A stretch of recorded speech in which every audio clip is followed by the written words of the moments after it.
Okay, hello everyone. Here I want to provide the tutorial on how to activate developer option on Redmi 13c device.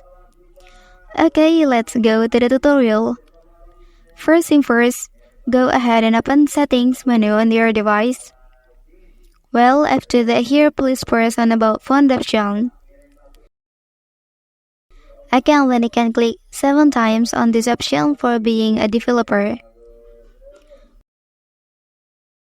Okay, after finishing, and then you have already activated developer option on your device. And you can see it here.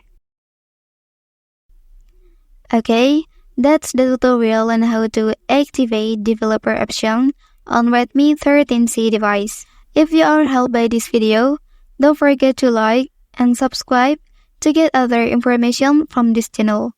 Thank you.